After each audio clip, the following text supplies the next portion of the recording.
I am Manchester United. I have a big transfer budget and a history of winning cups. And then Manchester City was like,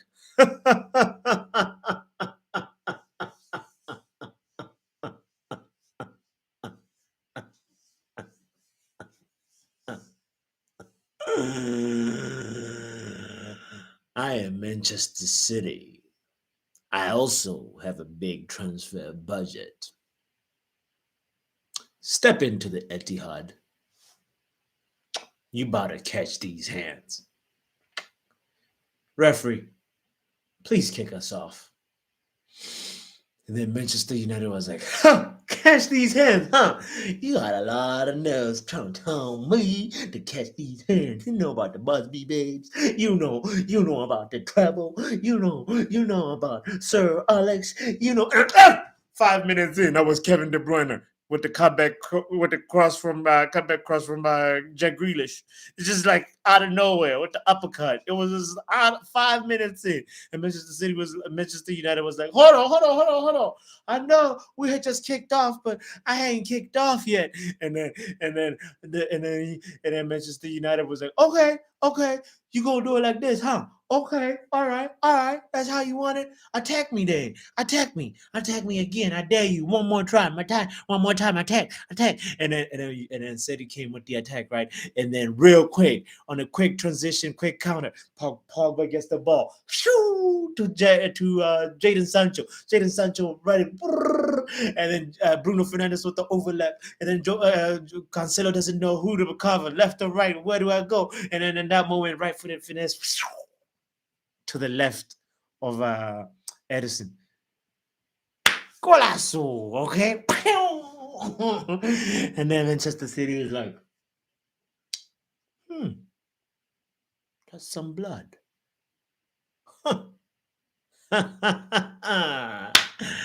That is what I like.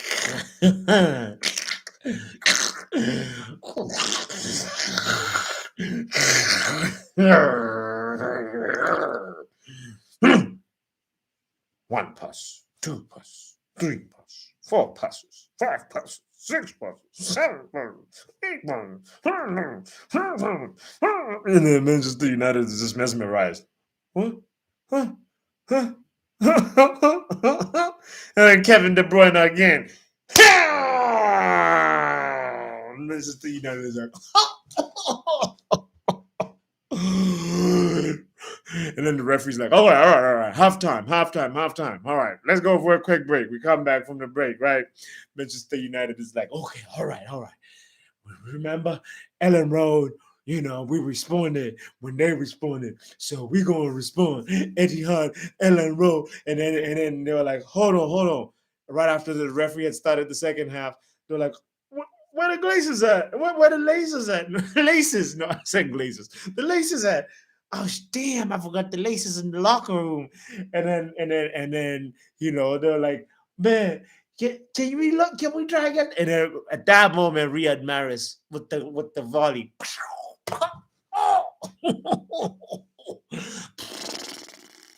Manchester United was deflated right there.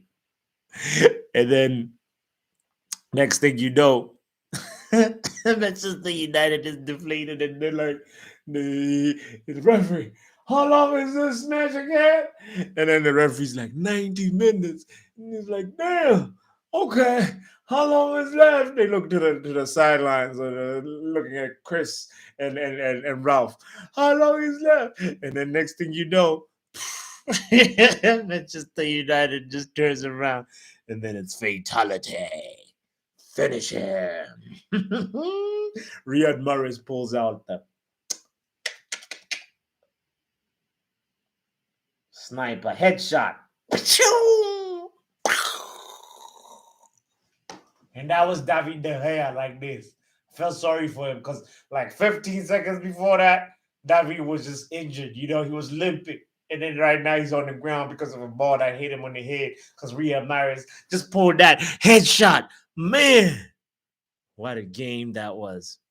And that is pretty much the summary of the derby day demolition we witnessed. It's the Football Power Hour. Thank you for joining me. I really, really appreciate your presence.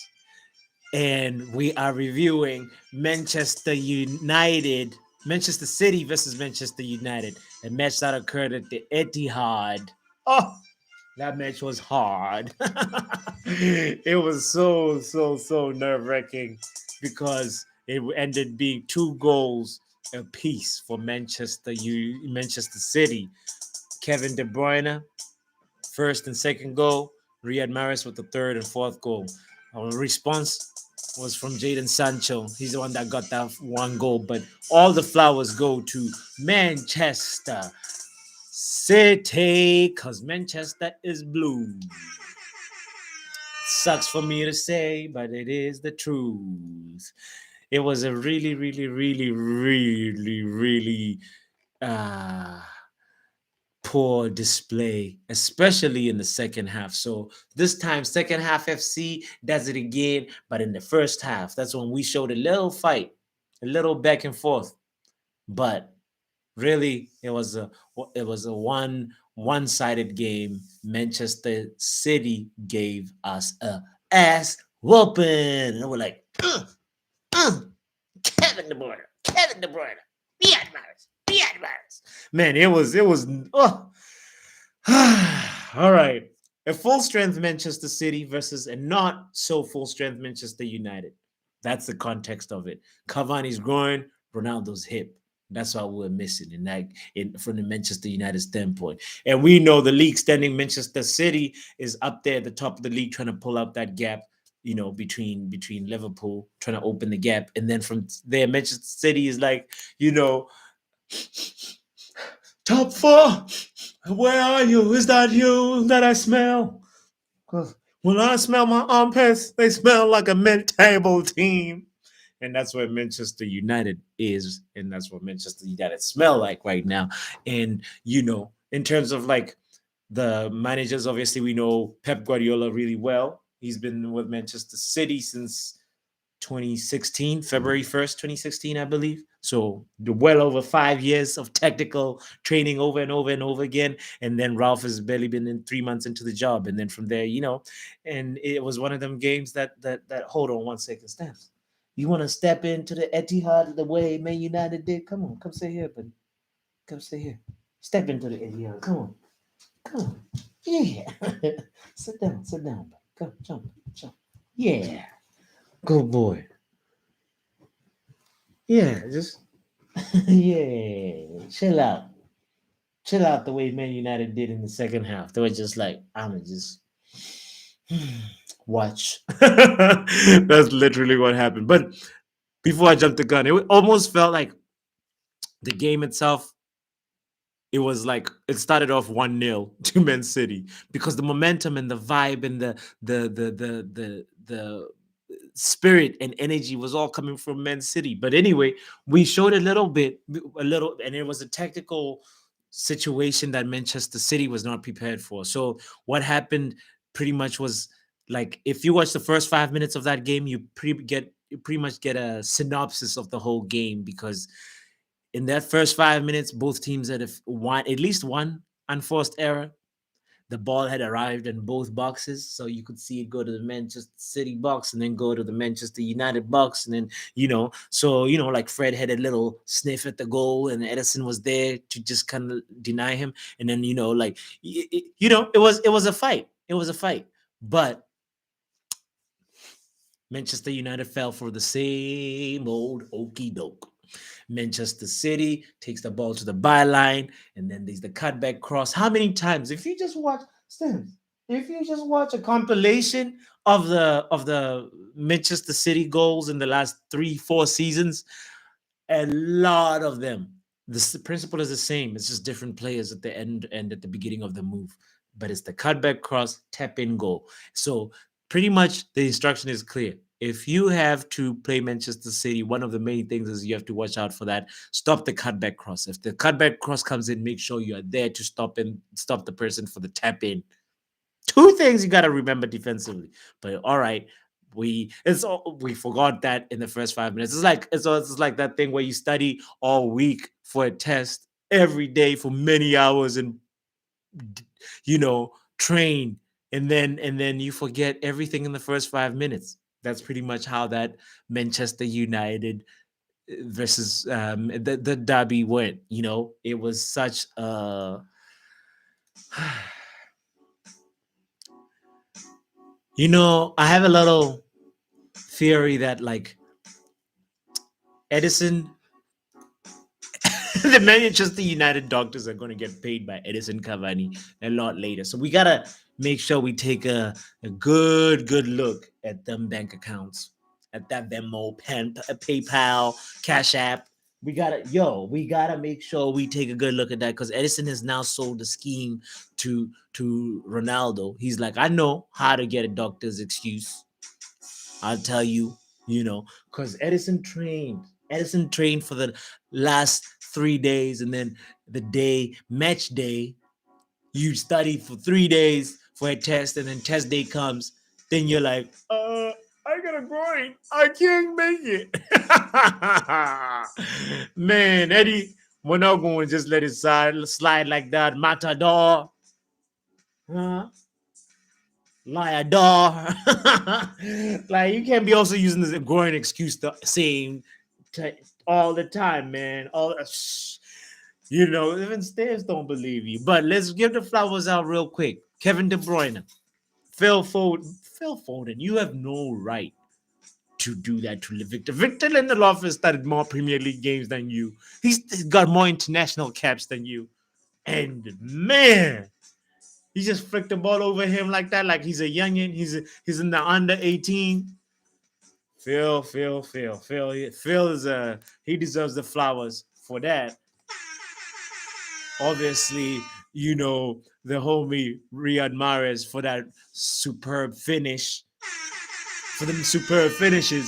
and then Rodri for making more passes than McFruno. You heard me? Rodri made more passes than Scott McTominay, Fred, and Bruno Fernandes combined. 1 = 3. He gets 3 flowers. And then almost, what's his name? Sancho gets a pedal for the goal because, it means we can fight and bite back a little bit, even against the big giants. That's all that goal meant. But other than that, it means nada. But the standout moment was Harry Maguire letting that ball go through his legs. Harry trying to pull a dummy, making himself look like a dummy in his own defensive box. What are you doing, Harry? He tried to pull an Eric Bailly 2 seasons ago with the fake, double step over. That's what Eric did 2 seasons ago. Like, Eric, don't do that. But that was kind of sexy though, Eric. That's how I felt about it 2 seasons. But like Harry Maguire, you do not have the awareness as that Eric Bailly has. You do not have the composure, and definitely did not read the space well to be able to try that move. Like what was he thinking? So the moment that, as I said, that that when Pep made a tactical shift, there was a moment when the camera panned to him to the sideline. I think there was like a little water break, real quick injury or something like that, and uh he was talking to Cancelo, Laporte, and you could see those instructions were just going there to and Rodri like changed the way they played after that talk, and that is where the switch that like made that quelled the threat of Bruno and Pogba, because Bruno and Pogba were almost like the two false nines. We had a double false nine, and Jaden and uh, Rashford sorry, not Rice, Elanga on the flanks.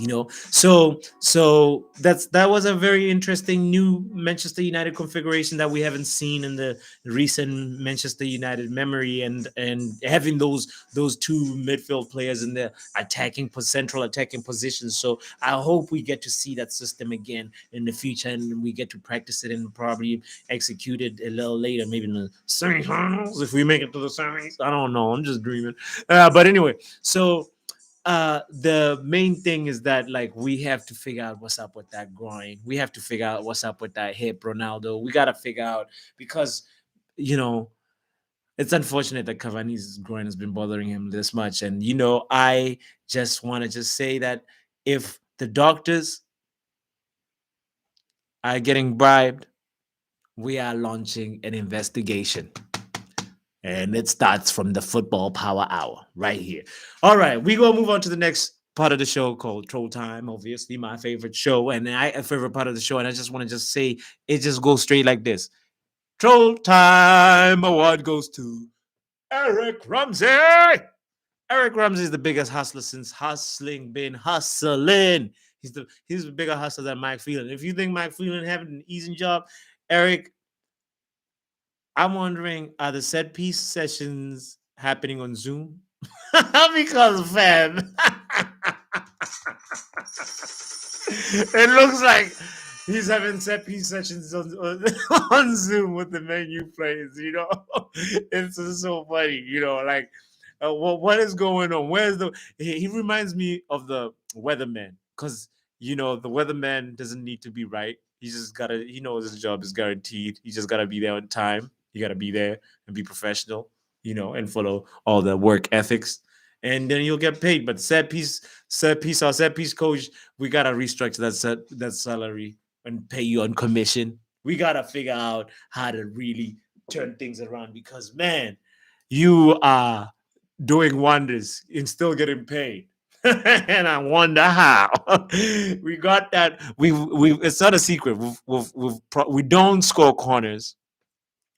We have one, I think, or two, one maybe, in over 100 and something. And also, um, our defensive reaction to set pieces is horrible. We have problems recycling the ball from a defensive situation in a set piece. João Felix scored in the first leg, scored against us from a corner kick that came from a poor clearance, a poor defensive clearance. And then now this time again, Riyad Mahrez is like, matter of fact, this goes to Kevin De Bruyne. The flowers go to Kevin for this. He saw the pocket. He was like, look at that. They did not. There's a whole pocket right there outside the box where I can just deliver the ball. And then he kicked that corner kick and sent it to that spot, and Riyad was there to finish it. And that's just pure class from both players. And you're wondering, like, corner moments in Man United almost feel like it's like, all right, red shirts, let's all go gather at the box. It feels like that. But we need to just see some improvement. So that's why we're gonna give you that troll time, and then I just wonder really how that match would have turned out. What if Jadon Sancho had marked Kevin De Bruyne for that goal? What if Harry Maguire doesn't let that ball go through his legs? What if Fred tracks back and gets in front of Kevin? How would things have turned out? That's the thing that I keep like wondering, because there's so many images that like are gonna rest in my mind every time I think about that game. The De Gea headshot. De Gea was like this, 90th minute, like it hit him, on the face pretty much. Harry Maguire laying on the ground like this. It was a planking. It was a planking like that. Um, ah, that was a tough game to watch. And big shout out to Manchester freaking City for painting Manchester blue. They really, really, really deserve that. And hold on.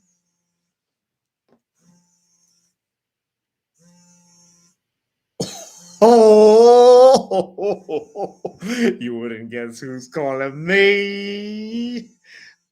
Oh, damn. It's about to be lit. Hold on one second. Hey, P, what's up? Pep, yo, can I put you on loudspeaker?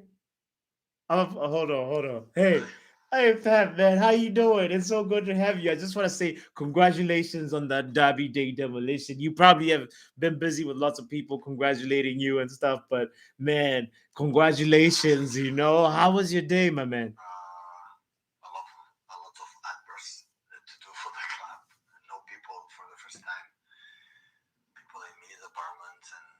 No people. Busy day for a busy boss. You are the man, my man. Like, tell me real quick. We've played many opponents, Pep. After that game, did you think that Manchester United actually had a plan? Because it seemed like it seemed like we were freestyling it, and like we didn't. Wait, what? What'd you say? Man, but did you see those red shirts though?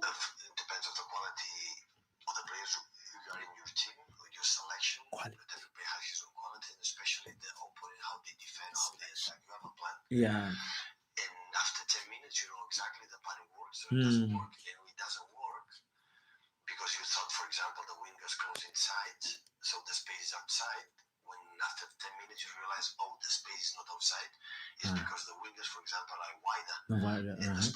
Side, of course, Pep. It's not rocket science. If the space is not outside, then the space is inside.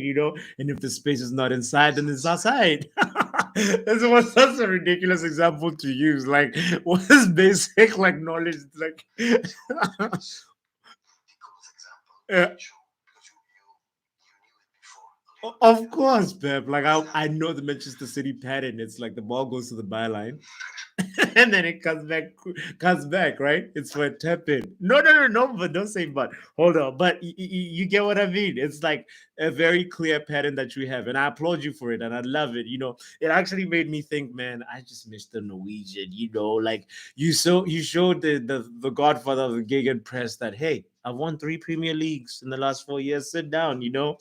And the Norwegian, he knew how to prepare for you. You know what I mean? Have you talked to him? No way.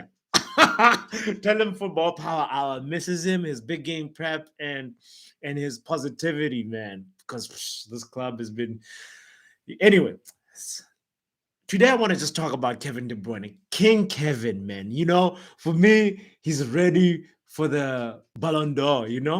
Like he's been top and the last seasons, last few seasons, he's evolved to top, and like if he helps you win the treble and takes Belgium to the semis or final, then it's between him and Kareem, really, whoever takes that nation further. But like, he listen, Pep, I'm not gonna force you to say he's ready for Ballon d'Or, but in your opinion, the boy has a limited potential, but in your opinion, do you think deep down he knows he can do better? He knows?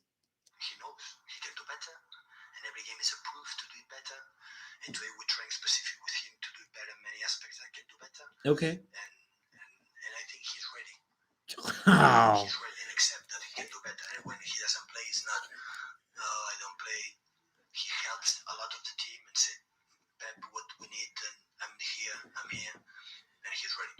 Man, you said he's ready. You said he's ready. I put my hands up, and you heard me say the treble, right? It means Champions League. I know you have the open mind and confidence for it. Come on, you heard.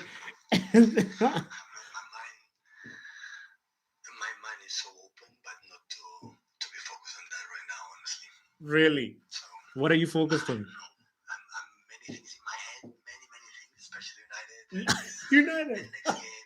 Like, okay, wait. When you say United, let's bring it back to United then. All right. Look, Ralph pulled a copy and paste on you. Like we played without a striker. And Manchester United, that game for the first 27 minutes we played well without a striker, and everybody knows Manchester City plays fantastic without a striker, and the game really left me thinking like, do Manchester United really need to invest in a striker?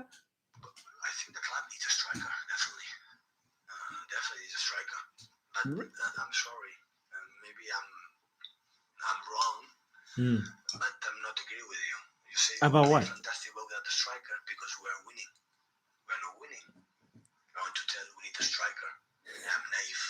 How this guy play with a striker? Without a striker. P, The Premier League had to play with a striker. naive. I would never call you naive, but you say in the Premier League you need to play with a striker. But like, P, last year you won it with Aguero warming the bench, and who are you calling naive now? Anyway, it's clear the Manchester United house needs some renovation. So tell me real quick, brother, in your opinion, what's the most important thing from the board for you or to you as the manager, other than the checkbook? Incredible trustful hierarchy on me, Trust. on our backroom staff.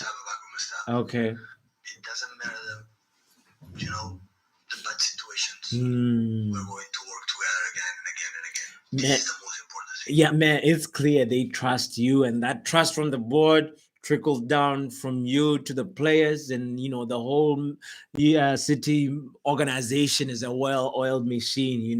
And I just wish Jose had received the same trust and backing, as much backing as and I wonder, like, right now, like, where Manchester United would be, because right now it's clear that you are there and we are there. Wait, what? We are there. What do you mean? Like, turn your video on. Hold on. What do you mean? Like, I said Manchester United is there, and no, Manchester City is there, and Manchester United is there. But we are there. No, but we we are there, and you are there. No. What do you mean? But we are there.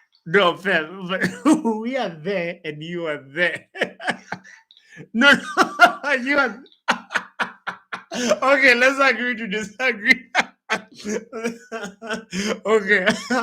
Oh, listen. Okay, so right, you put your video back on. Turn your video back on. Okay, look, Manchester United right now is like, struggling there, interim manager, this manager, that manager. It makes me wonder, if you were the manager, right, where do you think the club would be? The club will be there, still there, still there, still there.